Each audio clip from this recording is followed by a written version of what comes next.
So today is the regular meeting of the Board of Estimate and Apportionment for the final vote out for approval of the 2020 annual operating plan and other items on the agenda. It's April 30th, 2019, 10 o'clock in the morning. Would you please call the roll? Mayor Person, I'm here. Comptroller Green here, President Reed. Here. All present. Thank you.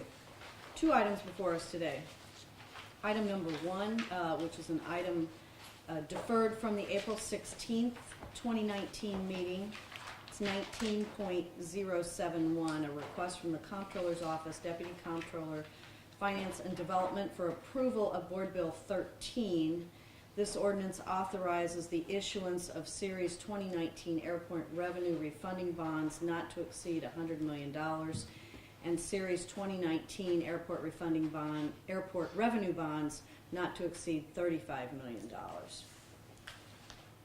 Second item presented for the first time, item number 1, 19.072, request from the Budget Director for approval of FY 2020 proposed budget and personnel schedules with proposed amendments, and to submit and recommend Board Bill 1 to the Board of Aldermen as the budget for the City of St. Louis for the fiscal year beginning July 1, 2019.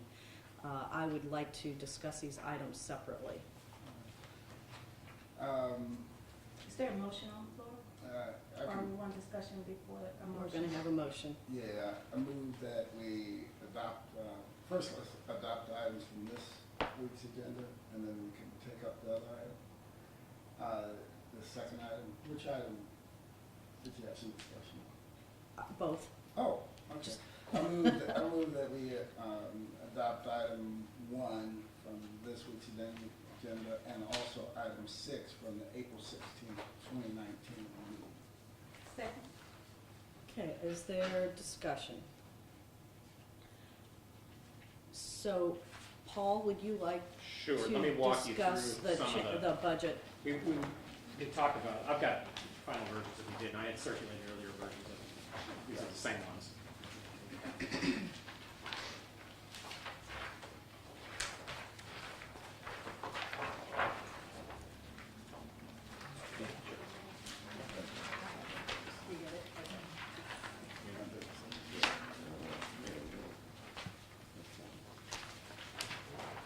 Yeah, there were a number of technical corrections on the first page.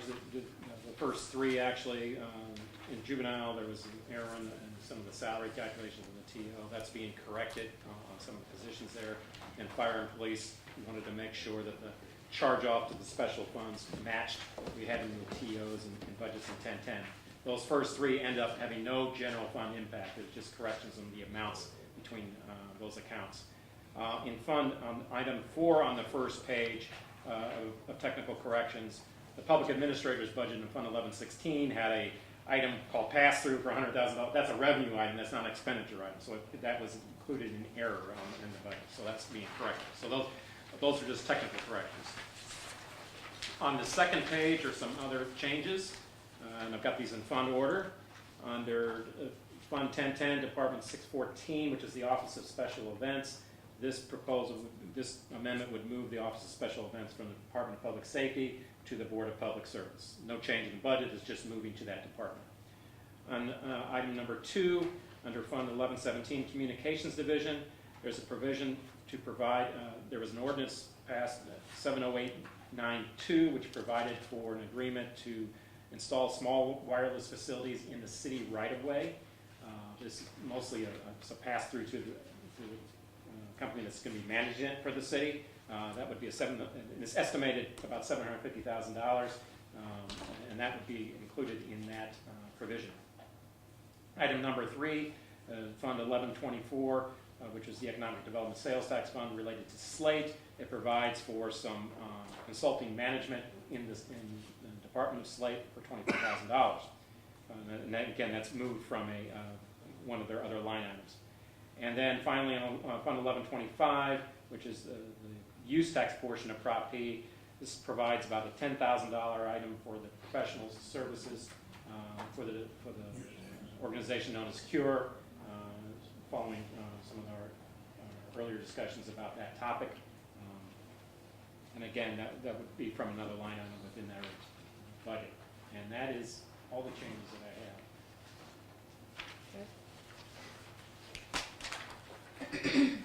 Anyone else have any Paul, I comments or wanted questions? to ask a question about the financial study that I had mentioned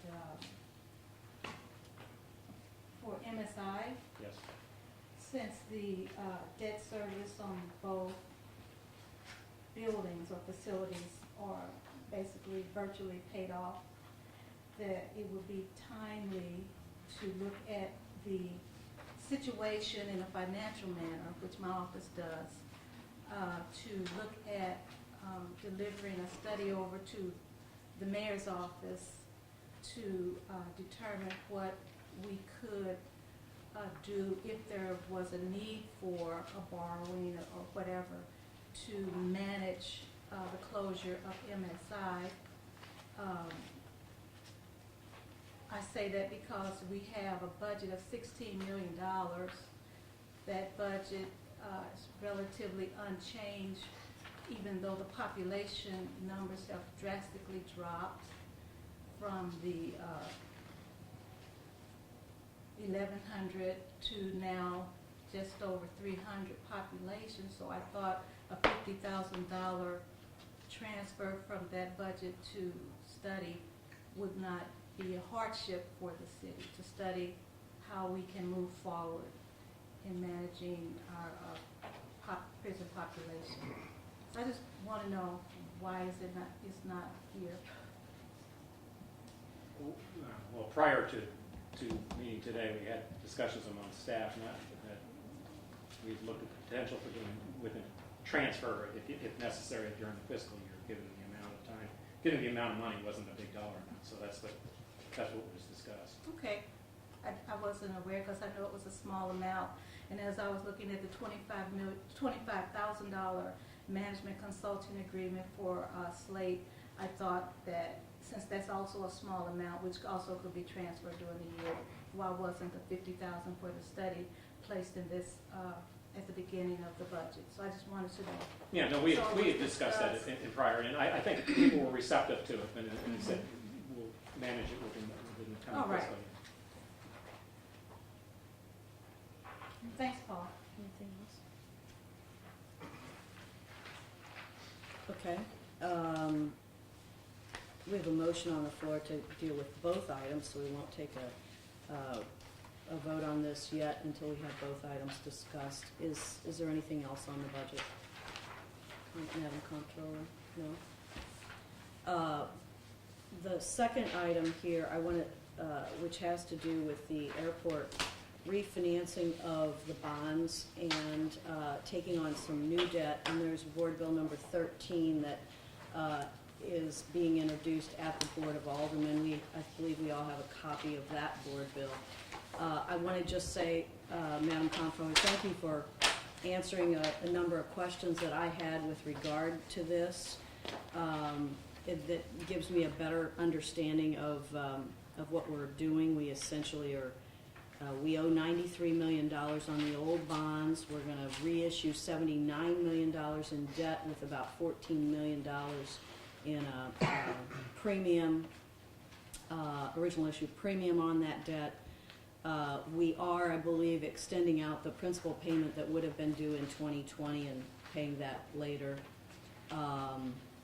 And so I have a lot of information here, which I appreciate you providing. I believe that the board bill that is at the Board of Aldermen right now does not include some of the provisions which might be required to be paid off early, and so there may be a committee substitute that's necessary, but the ERP, yes. Maybe a committee substitute necessary for that at some point at the Board of Aldermen, but the savings here is, the interest savings is significant. The interest rate on the old bonds, the current bonds right now, is 6 or 6.5%. It's a bit of a range. The interest rate on the new bonds will be 2.5% to 3%, give or take. You don't know until you get right down to the end here. And so, I guess with that, I would be in favor of passing this out of E&A. If it has to come back because of a committee substitute, well, then it'll have to come back.